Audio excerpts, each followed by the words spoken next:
네, 안녕하십니까. 홍성진입니다. 계속해서 공법 총론에 대해서 살펴보도록 하겠습니다. 헌법에 이어서 행정법에 대해서 살펴보도록 하겠습니다. 행정법은 행정조직, 행정작용, 행정구제에 관한 국내 공법을 말합니다. 행정조직, 그러니까 국가 및 지방자치단체에게 얼만큼의 권한을 주고 행정청의 행위로 인하여 국민에게 피해를 미쳤을 때 어떻게 구제받을 수 있게 할 것인지 이에 대한 학문을 행정법이다 라고 할 것입니다. 민법, 상법, 형법과는 달리 행정법은 실제 존재하는 법률이 아니고 어디까지나 학문상의 용어일 뿐입니다.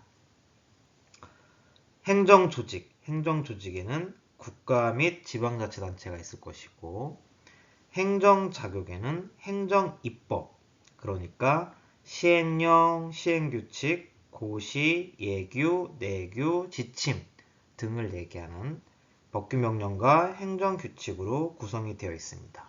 그리고 행정계획, 행정행위, 행정집행, 의무이행 확보수단으로서 대집행, 이행강제금, 과태료 등이 있을 것입니다.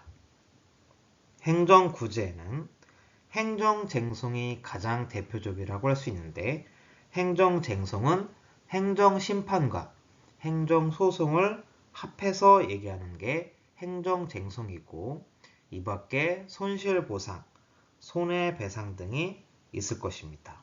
그래서 행정조직과 행정자금과 행정구제가 포함된 법률은 모두 행정법이다 라고 이해를 하시면 됩니다.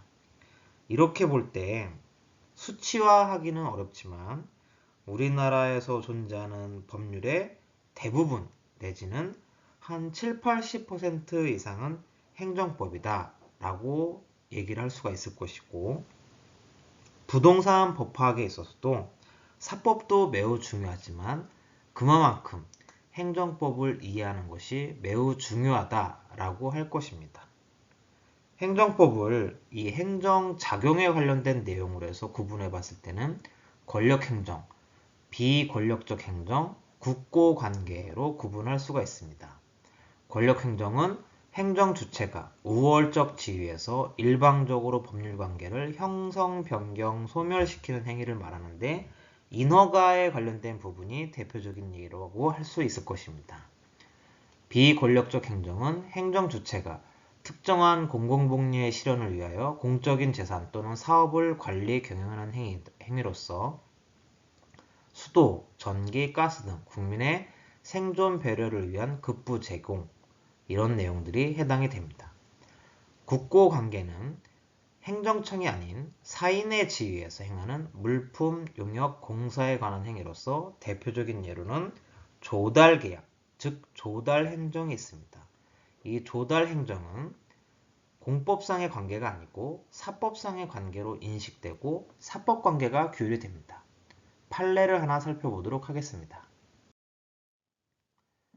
행정조달계약은 사경제의 주체로서 상대방과 대등한 위치에서 체결하는 사법상의 계약으로서 그 본질적인 내용은 사인 간의 계약과 다를 바가 없으므로 그에 관한 법령에 특별한 정함이 있는 경우를 제외하고는 사적 자치와 계약 자유의 원칙 등 사법의 원리가 그대로 적용된다 라는 것이 법원의 일관된 태도입니다. 그렇지만 이 법원의 일관된 태도는 사실은 과거 독일에서 발전된 국고이론을 계승한 그러한 법리라고 할 수가 있을 것입니다. 판례에 따라서 사법관계로 이해를 하게 된다고 하면은 사실은 이 사법관계라는 것은 당사자의 대등관계가 성립이 되어야지만 이해를 할 수가 있는데 국가와 개인은 대등관계가 성립이 되지 못하기 때문에 사법관계로 규율을 한다. 이 말은 즉슨 결국은 행정청의 행위를 공법상 구속을 피하기 위한 사법으로의 도피다 라고 하는 비판적으로 볼 수가 있을 것입니다. 자, 이렇게 행정법을 또 하나 분류를 하게 된다고 하면은 그 영역에 따라서 부동산, 환경, 재무, 지방자치단체, 그리고 사회보장 등으로 다양한 영역 가운데서 행정법이 존재를 하게 됩니다. 이러한 영역에 대해서는 각각의 학회들이 설립이 되어서 다양한 이론과 학문을 연구를 하고 실제로 이에 관련된 여러 가지 연구가 이루어지기도 합니다. 자, 우리는 부동산 법학과입니다. 부동산 법학과에서는 물론 사법도 매우 중요하지만 그만큼 부동산 법학을 이해하기 위해서는 공법, 특히 행정법을 이해하는 것이 매우 중요하다고 할 것입니다. 추후에 계속해서 수업을 진행하면서 부동산에 관련 행정법을 살펴보도록 하겠습니다. 오늘은 공법 총론 시간이기 때문에 조금 더 편안한 자세로 공법을 이해하기 위해서 선생님들께서 잘 알고 있는 법률을 하나 살펴보도록 하겠습니다. 행정법 사례 연습입니다. 바로 부정청탁 및 금품 등 수수의 금지에 관한 법률입니다. 일명 김영란법이라고 하는데 이 법에 대해서 헌법소원이 제기된 사건, 즉 헌법재판소의 결정문을 한번 살펴보도록 하겠습니다. 이는 헌법재판소법 제68조 1항에 따른 권리구제형 헌법소원에 관련된 내용이고요. 다 항목에서 봤을 때는 이 다항목 이 부분에 대해서는 과잉금지 원칙 위배 여부를 심사하기 위해서 비례 원칙에 따라서 심사를 하고 있습니다. 이 비례 원칙은 앞으로도 공법을 이해하기 위해서 매우 중요한 이론이라고 할 수가 있을 것인데 목적의 정당성, 수단의 적절성, 침해 최소성, 법익의 균형성 이 네 가지의 기준에 대해서는 일정 부분 암기가 필요하다고 할 것입니다. 사례를 살펴보도록 하겠습니다. 역시나 지문이 긴 관계로 밑줄 친 부분 위주로 살펴보도록 하겠습니다. 국제투명성기구의 공공부문 부패인식지수가 경제협력개발기구 회원국 중 최하위권에 속하며 민간부문 부패지수도 국내외 조사 결과에서 부정적 평가를 받고 있다. 부패 문제를 해결하기 위하여 형법 등 전통적 형사법률 이외에 부패방지 및 국민권익위원회의 설치와 운영에 관한 법률, 공직자윤리법, 공무원 행동강령 등 여러 법령이 시행되었다. 그러나 이런 법령은 적용 대상이 제한적이거나 구속력 없는 선언적 규정인 경우가 많아 그 실효성에 한계가 있었다. 청탁금지법은 이런 방법을 통하여 공직자 등의 공정한 직무 수행을 보장하고 공공기관에 대한 국민의 신뢰를 확보하는 것을 입법 목적으로 한다. 현행 법령상으로는 공직자가 직무 관련성이나 대가 관계없이 금품을 받는 경우 처벌받지 않는데 직무 관련성이나 대가 관계 증명이 어려워 거액의 금품을 받고도 처벌받지 않는 공직자가 상당수 있었다. 그러나 공직자가 적지 않은 금품을 받는 것 자체가 아무리 직무 관련성이나 대가 관계가 없다고 해도 직무 수행의 공정성에 대한 의구심을 일으키게 된다. 아무 이해관계 없이 거액의 금품을 공직자에게 준다는 것은 상식적으로 납득하기 어려운 행위이고 외견상 부정행위로 보일 수밖에 없다.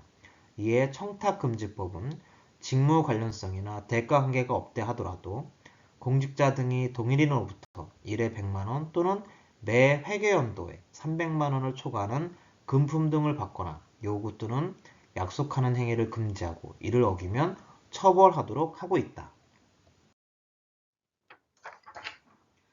다만 정당한 권한에 의하여 제공되는 금품이나 친족이 제공하는 금품 등 법령이나 사회상규에 따라 허용되는 금품 등은 수수를 금지하는 금품 등에서 제외하고 있다. 공직자 등의 배우자도 공직자 등의 직무와 관련하여 수수금지 금품 등을 받거나 요구해서는 안 된다. 공직자 등의 배우자가 이런 의무를 위반하더라도 제재를 받지는 않는다. 다만 공직자 등은 자신의 배우자가 수수금지 금품 등을 받거나 요구한 사실을 안 경우에는 소속 기관장이나 감독기관 등에 그 사실을 신고하여야 한다. 배우자가 수수금지 금품 등을 받거나 요구한 사실을 알고도 신고하지 않으면 벌금이나 과태료가 부과된다. 명확성 원칙 위배에 대해서 살펴보겠습니다. 부정청탁 금지 조항에 규정하고 있는 부정청탁, 법령, 사회상규라는 용어는 그 의미 내용이 명백하므로 죄형 법정주의 명확성 원칙에 위배된다고 보기 어렵다.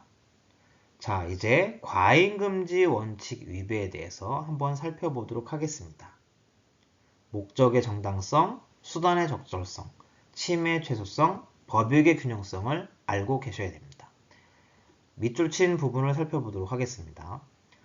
부정청탁 금지 조항과 금품수수 금지 조항의 입법 목적은 그 정당성이 인정되고 목적의 정당성입니다.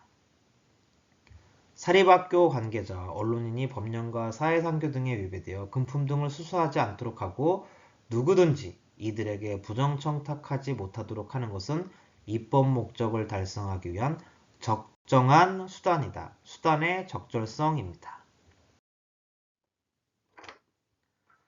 부정청탁 금지 조항과 금품 수수 금지 조항이 침해 최소성 원칙에 반한다고 보기 어렵다. 침해 최소성입니다.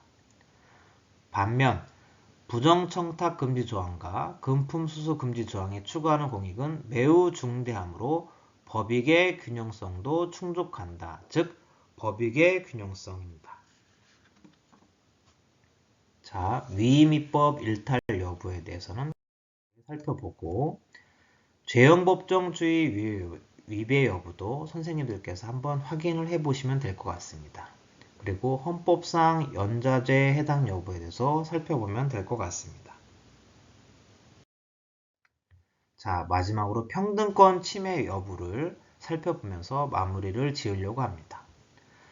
교육과 언론은 공공성이 강한 영역으로 공공부문과 민간부문이 함께 참여하고 있고 참여 주체의 신분에 따른 차별을 두기 어려운 분야이다. 따라서 사립학교 관계자, 언론인 못지않게 공공성이 큰 민간 분야 종사자에 대해서 청탁금지법이 적용되지 않는다는 이유만으로 부정청탁 금지 조항과 금품수수 금지 조항 및 신고 조항과 제재 조항이 청구인들의 평등권을 침해한다고 볼 수 없다라고 해서 헌법재판소가 2016년도 7월 28일에 권리구제형 헌법소원의 개념에서 접근한 결정문이 되겠습니다. 저를 포함해서 우리 선생님들도 계속해서 이 부정청탁에 관련된 내용들을 상기하면서 수업에 임하고 학교생활, 또 저도 마찬가지로 계속해서 사회생활을 하면은 사회가 좀 더 투명해지지 않을까라는 생각을 가지고 있습니다. 자, 공법 총론 시간은 끝났고요. 이제 차시별 강액에 대해서 말씀드리겠습니다. 오늘은 공법 총론, 즉 오리엔테이션, 헌법 및 행정법에 의의 체계 사례 연습에 대해서 살펴보았습니다. 다음 시간에는 헌법 1에서 헌법의 재개정과 헌법의 변천, 헌법재판소론에 대해서 살펴보고 헌법 2에서는 기본권론에 대해서 살펴보겠습니다. 다음은 행정법 1에서 행정법의 일반 원칙, 행정법 2에서는 손실보상, 행정법 3에서는 국가배상에 대해서 살펴보도록 하겠습니다. 나머지의 수업들은 발표 수업을 통해서 진행을 하도록 하겠습니다. 레포트 제출에 대해서 안내를 드리겠습니다. 레포트는 발표를 포함해서 총 2회 제출입니다. 첫 번째로는 헌법에 관련된 논문을 한 편 이상 정독한 이후에 요약 또는 검토 의견서를 4월 22일까지 제출을 해주시면 되겠습니다. 형식, 분량 다 무관합니다. 그러니까 부담 갖지 마시고 헌법에 관련된 논문을 한번 읽어보시고 공부를 하신다는 생각으로 해서 부담 없이 편안하게 읽고 요약 또는 검토 의견서를 제출하시면 되겠습니다. 발표는 부동산 관련 자유주제 발표를 하시면 되겠습니다. 일단은 페이퍼를 5월 27일까지 제출해 주시고 발표 일시에 대해서는 협의를 하도록 하겠습니다. 주제에 대해서는 행정법 관련된 주제, 내지는 부동산 관련된 사법에 관련된 분야로 자유주제를 선정하시면 됩니다. 예를 들어서 부동산 관련된 법률, 제도, 이론, 실무 등의 내용, 문제점, 개선 방안에 대해서 페이퍼를 작성을 해주시면 되는데 이 역시 부담을 갖지 마시고 선생님들께서 이미 많이 실질적으로 많이 행동을 하셨겠지만 또 페이퍼를 작성을 하셨겠지만 그럼에도 불구하고 이번 기회를 통해서 다시 한번 정교하게 페이퍼를 작성한다 라는 생각으로 접근을 하시면 될 것 같습니다. 부담은 안 가지셔도 됩니다.